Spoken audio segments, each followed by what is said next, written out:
This is Oxtongue Lake. It's the last lake just before you come into Algonquin Park. So we're right next to Algonquin Park. But right where we are here looks pretty quiet. This looks like a great spot for sky watching tonight. And we're gonna get set up. We'll have the night vision, the full spectrum equipment, the thermal, everything. And let's just see what happens. Let's see what we can summon in.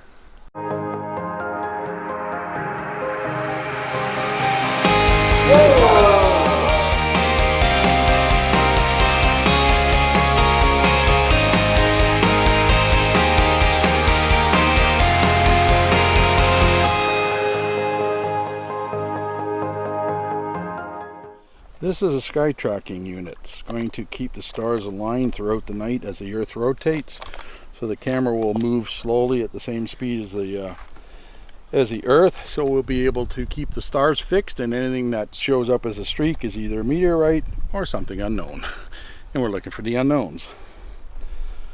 So we'll be doing time-lapse photography, long exposures, looking for those streaks.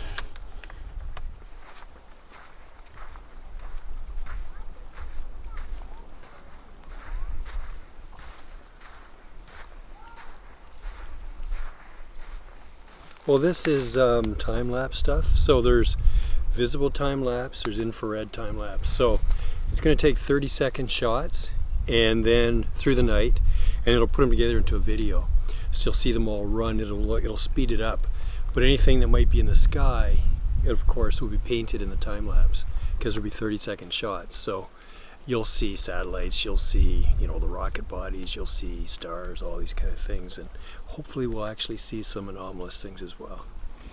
So we had a little event last night in the cameras. So I was off at the car just getting something. I had just come back and there was all this action. And Dave said, I saw some flashes in the sky. I ran over, repositioned the WMD. And so then I went over, I said, where is it? He said, there. So I was now working with it. We continued on for the night. Nothing really more happened.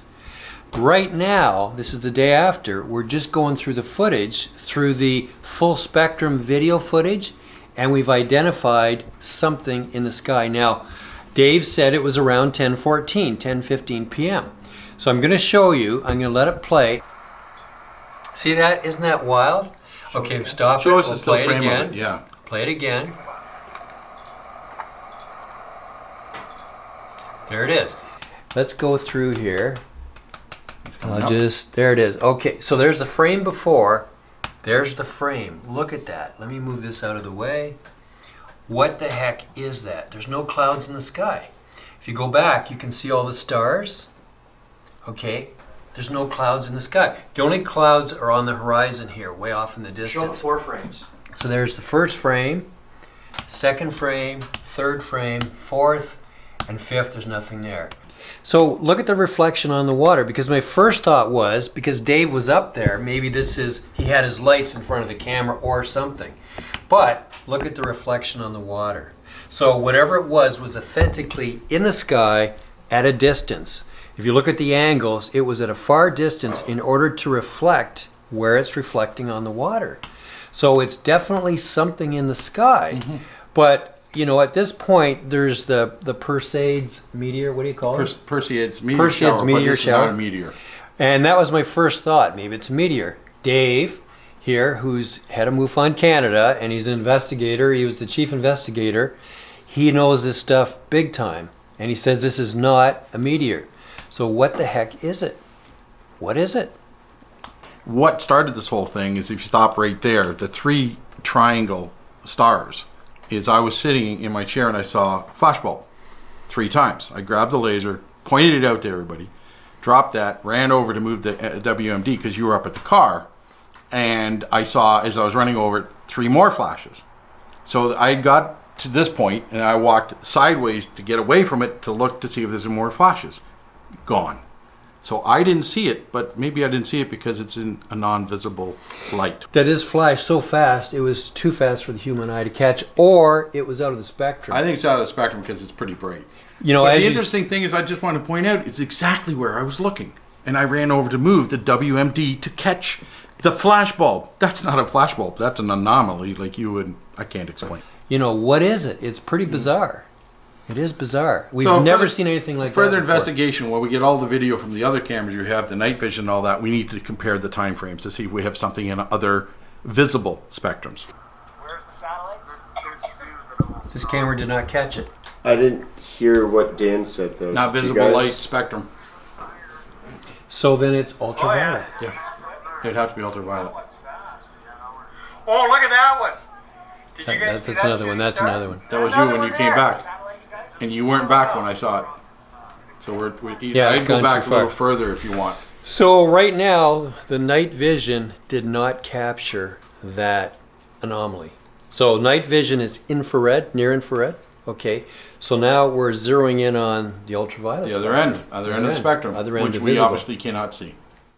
Rob Freeman and the UFO World Explorer team were on a UFO expedition in the Algonquin Park area, and on Friday, August 13th, 2021, managed to capture an atmospheric Sprite at Oxtongue Lake, just outside of Algonquin Park at 10:14 p.m. on video, with a full spectrum camera.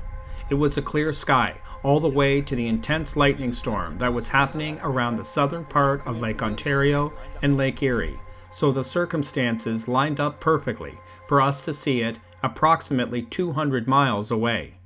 This Sprite is about 40 miles above the thunderstorm. We have video from the whole evening, but only saw this one Sprite, a rare thing to see from the ground. Sprites, or red sprites, are large-scale electric discharges that occur high above thunderstorm clouds, giving rise to quite a varied range of visual shapes, flickering in the night sky. They are usually triggered by the discharges of positive lightning between an underlying thundercloud and the ground. Sprites are associated with various other upper atmospheric optical phenomena, including blue jets and elves. Sprites are colored reddish-orange in their upper regions, with bluish hanging tendrils below, and can be preceded by a reddish halo.